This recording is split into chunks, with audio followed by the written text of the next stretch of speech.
still recovering from a little experience I had with the music, so forgive me. And now I have to introduce somebody who's very special to me, so that makes it even harder.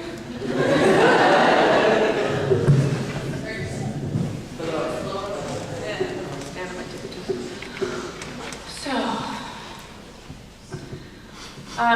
We have a very wonderful opportunity to hear a dynamic and a gifted and a passionate speaker this morning.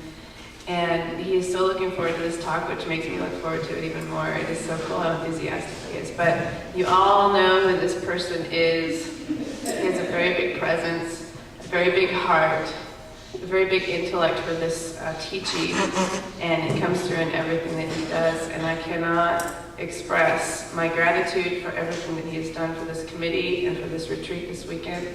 So fabulous, so wonderful. I love you so much. It's Brian Akers.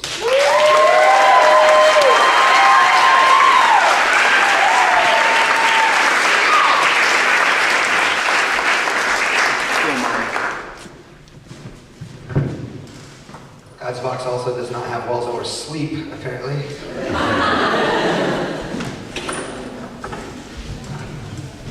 Morning. Morning. So, I've been looking forward to this talk for a long time, and for those of you who have been in touch with me recently, you guys know that I've been doing a lot more speaking lately. I've been speaking at the Newport Mesa Center for Spiritual Living. Thank you. I do a little 5-minute young adult power talk the first Sunday of every month, which is a super, super huge blessing for me to have that opportunity to do that. And also I've had a few opportunities to speak at the Granada Hills Young Adults. And so my speaking has been kind of growing and changing. I've been trying new things and doing new things. And so I decided that for this talk that I would basically throw all of the handbook away and just see when I really let God's hands just kind of grab me and make it happen, where we go. Simultaneously, I've chosen to discuss something that is, quite frankly, at the crux of who and what I am choosing to be right now. And it's so appropriate that every workshop that we've had thus far this weekend and that you're going to be experiencing today really points at what I'm going to be speaking about this morning. And I took the inspiration for this talk from two very amazing, powerful young adults themselves.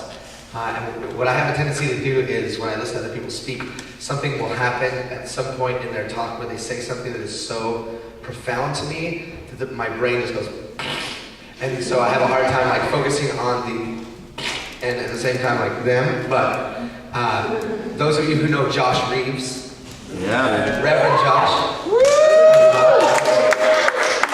and as we heard a beautiful monologue from Ashley yesterday, Mary Milbrand. She's fabulous on a budget. She is fabulous and she's on a budget. Okay.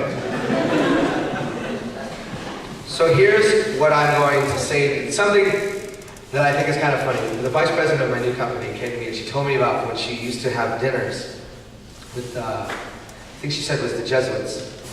And they would have a discussion. So she grew up in Catholic school. And so everything was like Jesus, Jesus, Jesus, Jesus, Jesus, Jesus, Jesus. And she had the nuns and the rulers and the whole 9 yards. And she vividly, this woman is in her 60s now, she vividly remembers the time when she was in grade school, sitting at dinner listening to the Jesuits discuss the fact that the crucifixion was not a big deal. And for her, it was this amazing parallax of understanding that once those people, because the Jesuits are the extremely, extremely intelligent scholars of their community.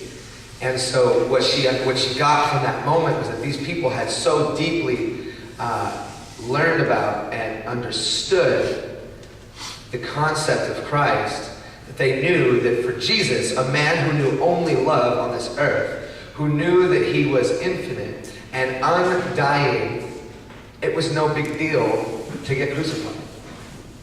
Isn't that interesting? Imagine you get, spanked and slammed around by nuns, all about Jesus, and then there's this group of men that everyone respects and tells you, oh no, it's It's no big deal. And the reason I bring that up is because a lot of people have been talking about your education in regards to this philosophy. And as I'm entering into my ministerial training, no more so has it ever been more prevalent in my life, other than the first time I truly decided to take a class, how important, not just understanding the feeling that goes behind this philosophy, but understanding and knowing why it's that way. Because it's kind of like having a toy that you get, and then when you break it, if you never read the instructions on how to build it or how to use it, you never know how to put it back together again. And so you desperately find the pieces that still work and play with those, but it's never really complete. And so what I'm here to talk to you about this morning is the rawest, most honest way in which I can convey to you just how fucked up I have practiced this philosophy for such a long time. What Josh Reeves said, and literally it was probably I don't know, the people that were there could probably tell you, maybe 2 minutes of his entire talk. But he made an argument, and the argument was that we all talk about how much we know we're love, and we're peace, and we're beauty, and we're all of these things. But in our daily life, if we are not choosing to enact that aspect of ourselves, are we really that? See, it's easy to get caught up in this idea of the feeling side of it, which is all about love and peace and joy and rainbows and puppies and all of this kind of thing. But let's be honest with ourselves. Let's really stop for a moment and ask ourselves, yes, is that who I am? See, now there's 2 I ams that we're talking about here. There's the I am that which I am, which is the core of who and what you are. And then there's the I am who you are choosing to be in this life, in your life, right now.